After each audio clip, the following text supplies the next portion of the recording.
What do you make about some of these other appointees? Bobby in health, Hegseth for defense, Tulsi for intelligence. Do you think they'll get approved? And what do you think they're going to be able to do? And what do you think that maybe they should do? I don't know. There's a lot of options. There's a lot of levers that can be pulled. Some of this is, sort of far above my head, I think, in terms of the Trump inner circle and their conversations with donors on the one hand and with Congress on the other hand. An executive branch needs the support of a coalition within Congress, and Congress is far less MAGA on the Republican side than Trump's base of voters. In particular, our Senate Majority Leader now, John Thune, as we covered. So I don't know how much of the ongoing conversations are related to, the John Thune element at the Senate level, I always say, and Trump is not immune to this maxim, but you don't really vote for a president. You vote for the people the president owes favors to. And this is simply true of all U.S. politics. It's been true in some sense since George Washington. This is the nature of leadership and campaigns and our electoral system. And so I don't know what kind of favors Trump owes. I don't know how hard he will fight, how much political capital he will apply, what kind of leverage he will dip into in order to get some of those candidates sort of shoved in, how much he will fight for to a somewhat reasonable degree and then settle for someone else. All of this is, I think the fog of war on that is quite thick. I think that he is going to sincerely try. I just don't know what tricks they're going to pull in terms of holding up the nominations. Again, the fact that you have up to 9 senators who may form a block with Democrats to block some of these. Well, that's far more than I think it's a 53-47 block right now on the Republican side. Even with half of those 9, you can block a nominee. I know that there's talk about using recess appointments to try to end run that process. I think that there's going to be a number of legal obstructions that are going to be attempted to be thrown up to block that path. But, one of my open concerns remains what happens at the Secretary of State level. You mentioned Tulsi Gabbard, Pete Hegseth, Matt Gaetz.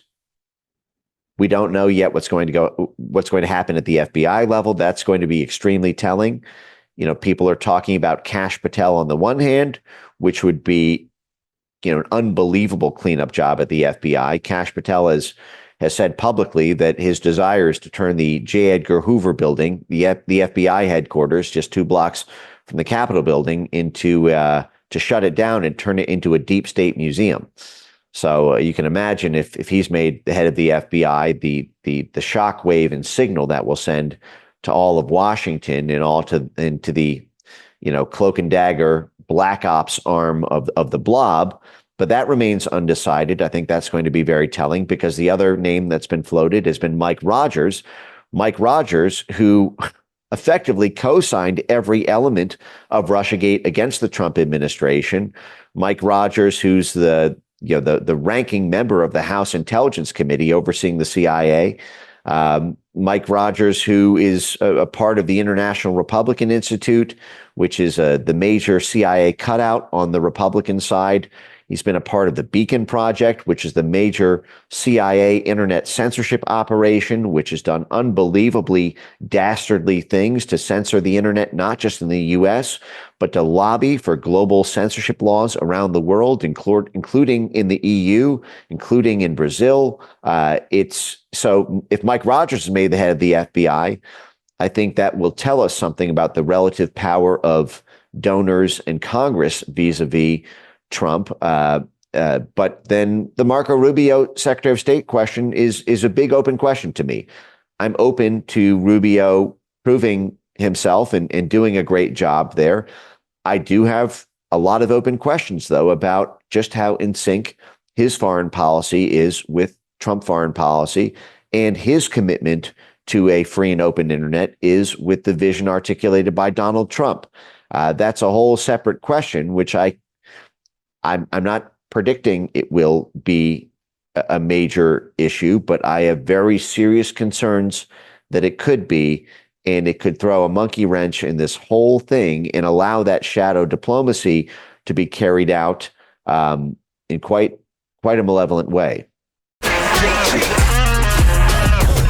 Hey, I know investing in crypto is scary.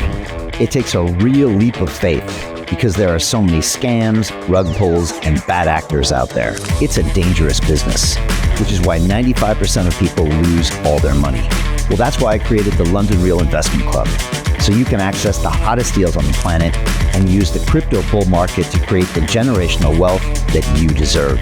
Join my team of over 100 people from around the world that are making millions of dollars behind the scenes investing in blockchain, AI, Web3 games, DeFi, Bitcoin, and more.